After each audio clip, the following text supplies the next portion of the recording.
নমস্কাৰ, আজি হৈছে 29 জানুৱাৰী বৃহস্পতিবাৰ। এই মুহূৰ্তত সমগ্ৰ ৰাজ্যবাসীৰ বাবে আহি পৰিছে আজি সন্ধিয়াৰ বহুকেইটা ডাঙৰ খবৰ। জনাইছোঁ আজি সন্ধিয়াৰ প্ৰথমটো ব্ৰেকিং নিউজ। বিজেপিত চোৰ ডকাইত আৰু এইবাৰ কাক চোৰ ডকাইত সজালে গৌৰৱ গগৈয়ে। এক ডাঙৰ খবৰ জনাইছোঁ সমগ্ৰ ৰাজ্যবাসীক কাক চোৰ ডকাইত বুলি কৈছে গৌৰৱ গগৈয়ে। মুখ্যমন্ত্ৰী হিমন্ত বিশ্ব শৰ্মাৰ বিৰুদ্ধে চাঞ্চল্যকৰ অভিযোগ গৌৰৱ গগৈৰ আৰু সংখ্যালঘুৰ ভোট চুৰি আৰু উজনি অসমৰ হিন্দুৰ গৰু চুৰি কৰে মুখ্যমন্ত্ৰী। আৰু এনেদৰে এতিয়া মুখ্যমন্ত্ৰী ডক্টৰ হিমন্ত বিশ্ব শৰ্মাক চোৰ ডকাইত সজাইছে গৌৰৱ গগৈয়ে। মুখ্যমন্ত্ৰীক চোৰ ডকাইত অভদ্ৰ আখ্যা দিলে গৌৰৱ গগৈয়ে আৰু ভোট চুৰিৰ অভিযোগক লৈ চোৰ ডকাইত আখ্যা মুখ্যমন্ত্ৰীক। চোৰ আৰু ডকাইতক এইবাৰ প্ৰত্যাখ্যান কৰিব জনতাই। বিজেপিত চোৰ ডকাইত সোমাইছে বুলি কথা গৌৰৱ গগৈৰ আৰু 26ত অচি হৈ চোৰ ডকাইত কংগ্ৰেছে ধৰিব বুলি মন্তব্য গৌৰৱ গগৈৰ আৰু মুখ্যমন্ত্ৰী হিমন্ত বিশ্ব শৰ্মাৰ বিৰুদ্ধে চাঞ্চল্যকৰ অভিযোগ গৌৰৱ গগৈৰ। সংখ্যালঘুৰ ভোট চুৰি আৰু উজনি অসমৰ জনতাৰ হিন্দুৰ গৰু চুৰি কৰে মুখ্যমন্ত্ৰীয়ে আৰু মুখ্যমন্ত্ৰীক চোৰ ডকাইত অভদ্ৰ আখ্যা দিলে গৌৰৱ গগৈয়ে। জনাইছোঁ ৰাজনৈতিক প্ৰেক্ষাপটৰ এটি ডাঙৰ খবৰ। খং ৰাগ নুঠাকৈ মিত্ৰতা, অধিক আসন বিচাৰিলেও নাপাব অগপই। এক ডাঙৰ খবৰ জনাইছোঁ সমগ্ৰ ৰাজ্যবাসীক। 26ত অগপ বিজেপিৰ মিত্ৰতাক লৈ আহি পৰিছে ডাঙৰ খবৰ। অধিক আসন বিচাৰিলেও নাপাব অগপই আৰু অগপৰ 40-50খন আসন বিচৰাৰ আশাত পৰিব চেঁচা পানী আৰু 25ৰ পৰা 29খন আসনতে সীমাবদ্ধ থাকিব নেকি অগপ আৰু 25ৰ পৰা 29খন আসনতে সীমাবদ্ধ থাকিব নেকি অগপ আৰু মুখ্যমন্ত্ৰী হিমন্ত বিশ্ব শৰ্মাই মিত্ৰতাক লৈ কৰিলে এই তাৎপৰ্যপূৰ্ণ মন্তব্য। আৰু বেছিকৈ আসন বিচাৰিলেও অগপই নাপাব। আসন ভাগ বতৰোৱাত কোনো সংখ্যাৰ পৰিৱৰ্তন নহয় আৰু দলীয় হেঁচা থাকিলে য'তেই ইচ্ছা ত'তে নিৰ্বাচন খেলিব পাৰে অগপই। খং ৰাগ নুঠাকৈ এইবাৰ হ'ব লাগিব আসনৰ বুজাবুজি আৰু UPPLক লৈও মন্তব্য ৰাজ্যৰ মুখ্যমন্ত্ৰী ডক্টৰ হিমন্ত বিশ্ব শৰ্মাৰ। বৰ্তমানলৈকে UPPLৰ সৈতে হোৱা নাই কোনো আলোচনা। জনাইছোঁ সন্ধিয়াৰ আৰু এটি ব্ৰেকিং নিউজ ডাঙৰ খবৰ। ৰাজ্যৰ মুখ্যমন্ত্ৰী ডক্টৰ হিমন্ত বিশ্ব শৰ্মাৰ এক ডাঙৰ মন্তব্য। কৈছে যে বাংলাদেশৰ মিয়া লোকেশে দলং বনাব পাৰে নেকি? নিৰ্মাণ কাৰ্যত 50% শ্ৰমিক খিলঞ্জীয়া হ'ব লাগিব। এক ডাঙৰ খবৰ জনাইছোঁ সমগ্ৰ ৰাজ্যবাসীক। বাংলাদেশৰ পৰা অহা মিয়া লোকে কাম নকৰিলে নিৰ্মাণ কাৰ্য নহয় নেকি বুলি প্ৰশ্ন মুখ্যমন্ত্ৰীগৰাকীৰ। লগতে কৈছে যে লাচিতে যদি শৰাইঘাট যুঁজিব পাৰিছিল তেন্তে অসমীয়াই দলং কিয় বনাব নোৱাৰে? আৰু এতিয়াৰে পৰা 50% শ্ৰমিক থলুৱা আৰু খিলঞ্জীয়া হ'ব লাগিব। এইবাৰ মুখ্যমন্ত্ৰীৰ মুখত নিৰ্মাণ কাৰ্যত নিয়োজিত মিয়া শ্ৰমিক কৰ্মচাৰীৰ প্ৰসংগ আৰু 51 চনৰ আগত অহা মিয়া এজনক আমি কাম কৰাত একো আপত্তি নকৰোঁ। গুৱাহাটীৰ বহু লোকে নিজৰ গাড়ী চালকৰ বাবেও অসমীয়া এজনক নাৰাখে আৰু আমাৰ ল'ৰাই দলং বনাব গাড়ী চলাব নোৱাৰে নেকি বুলি প্ৰশ্ন কৰিছে মুখ্যমন্ত্ৰীগৰাকীয়ে। গুৱাহাটীৰ নিৰ্মীয়মান উৰণ সেতু দলং পৰ্যবেক্ষণ কৰি মুখ্যমন্ত্ৰী ডক্টৰ হিমন্ত বিশ্ব শৰ্মাৰ এই ডাঙৰ মন্তব্য। বগীবিল দলংখনৰ 100% শ্ৰমিক কৰ্মচাৰী থলুৱা মিচিং আছিল আৰু চাহ বাগিচাৰ ল'ৰা ছোৱালী জনজাতি অসমীয়া লোকেও কৰিব পাৰে। আৰু গুৱাহাটী সংযোগী দলংখনত বহুত থলুৱা যুৱক যুৱতীয়ে কাম কৰিছে আৰু এই দলংখনত কাৰিকৰী বহুত কাম অসমীয়া ল'ৰা ছোৱালীয়ে কৰিছে আৰু এটা সময়ত এই পৰিৱেশ নাইকিয়া হৈছিল। পুনৰ সেই পৰিৱেশ ঘূৰাব খুজিছোঁ আৰু অসমত এনেধৰণৰ মানসিকতাৰ এটা পৰিৱৰ্তন অতি বেছি প্ৰয়োজনীয়। বাংলাদেশৰ পৰা অহা মিয়া লোকে কাম নকৰিলে নিৰ্মাণ কাৰ্য নহয় নেকি বুলি এক ডাঙৰ প্ৰশ্ন কৰিছে মুখ্যমন্ত্ৰীগৰাকীয়ে। লগতে কৈছে যে লাচিতে যদি শৰাইঘাট যুঁজিব পাৰিছিল তেন্তে অসমীয়াই কিয় দলং বনাব নোৱাৰে? জনাইছোঁ সন্ধিয়াৰ আৰু এটি ব্ৰেকিং নিউজ ডাঙৰ খবৰ। এছাৰৰ বিসংগতি, ভোটাৰৰ নাম কৰ্তন, মিয়াক লৈ তুচ্ছ তাচ্ছিল্য কৰাসকল হাৰি নাযাব আৰু এইবাৰ AIUDFৰ উত্তাল প্ৰতিবাদ। জনাইছোঁ খবৰ সবিস্তাৰে। এছাৰৰ বিসংগতি, ভোটাৰৰ নাম কৰ্তনক লৈ AIUDFৰ উত্তাল প্ৰতিবাদ।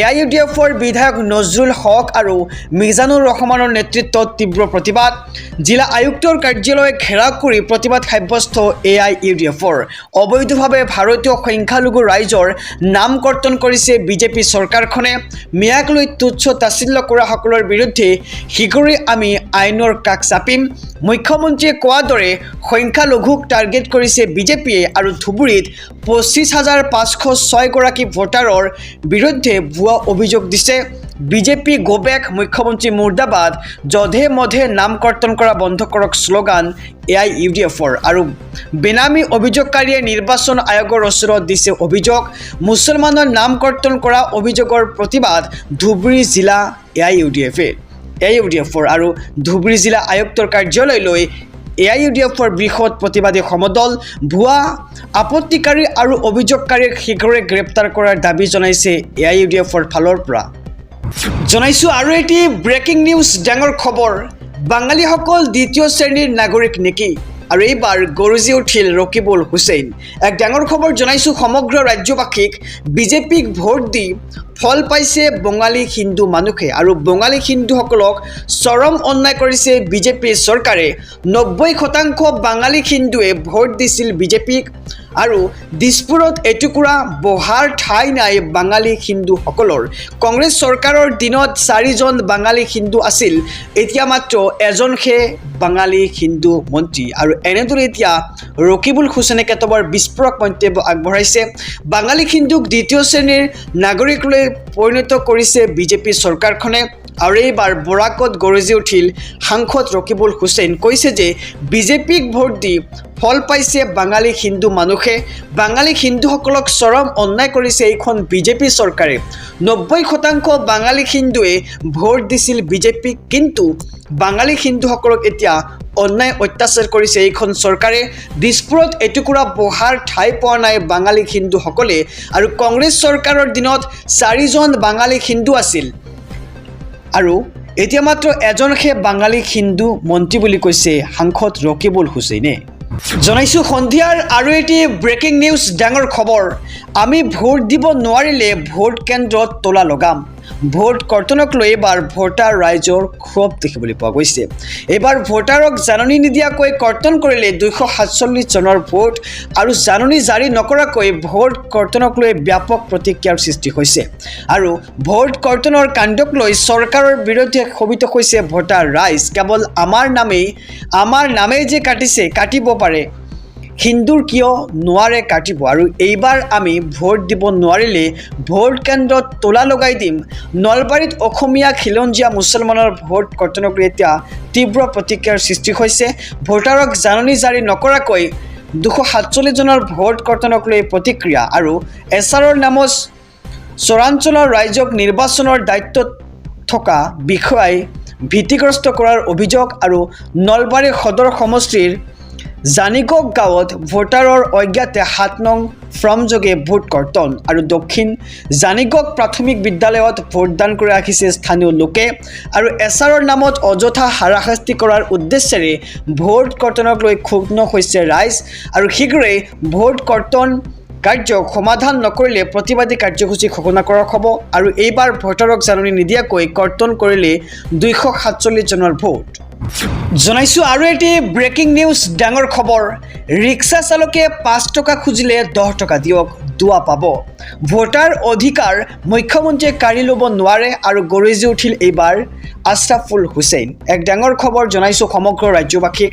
এছাৰৰ নামত বিজেপিয়ে বৈধ ভাৰতীয় নাগৰিকৰ নাম কৰ্তন কৰি আছে বিজেপিৰ নেতা পালিনেতাই কাৰ্যালয়লৈ গৈ কম্পিউটাৰত ভোট কৰ্তনৰ কামত নামিছে নাগৰিকৰ ভোটাৰ অধিকাৰ মুখ্যমন্ত্ৰী হিমন্ত বিশ্ব শৰ্মাই কেতিয়াও কাঢ়ি ল'ব নোৱাৰিব সংখ্যালঘুৰ নাম ভোটাৰ তালিকাৰ পৰা কৰ্তনৰ ষড়যন্ত্ৰ শীঘ্ৰে বন্ধ হ'ব লাগিব অন্যথা আমি আৰু অধিক তীব্ৰ প্ৰতিবাদ কৰিম উচ্চতম ন্যায়ালয়ৰ দ্বাৰস্থ হ'ম এছাৰৰ বিসংগতি ভোটাৰ তালিকাৰ পৰা নাম কৰ্তনক লৈ এবাৰ গৰজি উঠিল AIUDF ৰিক্সা চালকক ভাড়া 5 টকা খৰচ 4 টকা দিবলৈ কেনেকৈ ক'ব পাৰে এজন মুখ্যমন্ত্ৰী হিচাপে আৰু মুখ্যমন্ত্ৰী হিমন্ত বিশ্ব শৰ্মাৰ নৈতিকতাৰ স্খলন ঘটিছে আৰু সেইবাবে এইবোৰ কৈ আছে বিজেপি চৰকাৰ মুখ্যমন্ত্ৰীক হুংকাৰ দি এবাৰ সকিনি AIUDFৰ বিধায়ক আশৰাফুল হুছেইনৰ কোনজন মানুহে নিজৰ বিবেকেৰে এইবোৰ কথা ক'ব পাৰে আৰু দুখীয়া মানুহ যদি